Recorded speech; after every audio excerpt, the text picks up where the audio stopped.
सभी भाई बंधुओं को मेरा नमस्कार। मैं doctor Anand Prakash Sachan, Ayurveda cancer clinic Kidwai नगर।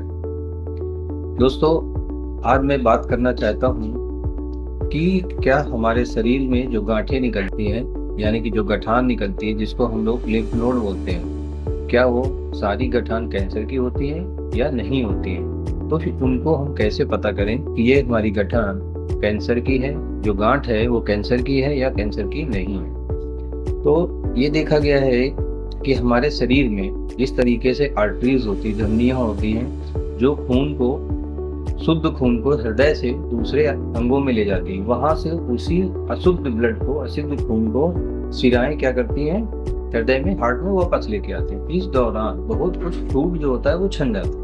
उनको ले जाने के लिए, उनको कलेक्ट करने के लिए एक और सिस्टम होता है जिसको बोलते हैं लिम्फेटिक सिस्टम, यानी लिम्फ नोड। और ये लिम्फेटिक सिस्टम जो होता है, जब हमारे शरीर में कोई किसी भी तरह का इन्फेक्शन होता है तो ये उस इन्फेक्शन को मारने के लिए हमारा प्राकृतिक सुरक्षा तंत्र है जो हमें जन्मजात प्राप्त होता है। तो फिर ये गांठें आती कैसे हैं? अब जब हमारे शरीर में इन्फेक्शन की मात्रा बहुत ज़्यादा अगर हो जाए तो क्या होता है कि ये लिम्फ नोड साइज में बढ़ जाते हैं। कभी कभी जो लिम्फ नोड होता है उसमें भी इन्फेक्शन हो जाता है। कभी कभी वहाँ पे टीबी का इन्फेक्शन हो सकता है, किसी और बैक्टीरिया का इन्फेक्शन हो सकता है, या हमारे शरीर में कहीं घाव और होता है तो उसको, उसकी वजह से कहीं अगल बगल में लिम्फ नोड या गांठ आ जाती है। कुछ गांठें ऐसी भी होती हैं जो कैंसर की वजह से आती हैं, जैसे कहीं मुंह में कैंसर हो, या बच्चेदानी का कैंसर हो, स्तन का कैंसर हो।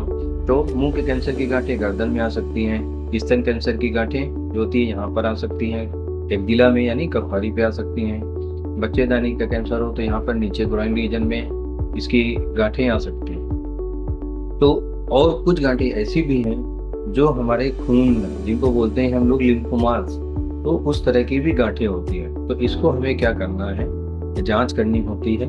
जांच कैसे करनी है?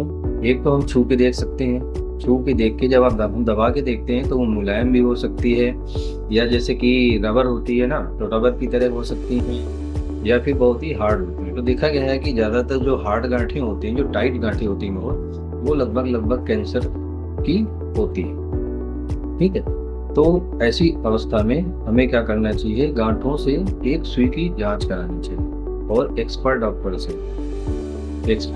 डॉक्टर से मिलना चाहिए, किसी न किसी कैंसर डॉक्टर से मिलना चाहिए और सुई की जांच करा के, और उसके साथ में जो भी अनावश्यक जांचें होती हैं वो जांचें करा करके हमें ये पता कर लेना चाहिए कि ये हमारी गांठ साधारण है या टीबी की गांठ है, या किसी इन्फेक्शन की गांठ है, या ये जो गांठ है हमारी कैंसर की गांठ है, या साधारण कभी कभी क्या है, एक लाइपोमा, चर्बी की गांठ है। तो उससे पता लग जाता है। धन्यवाद।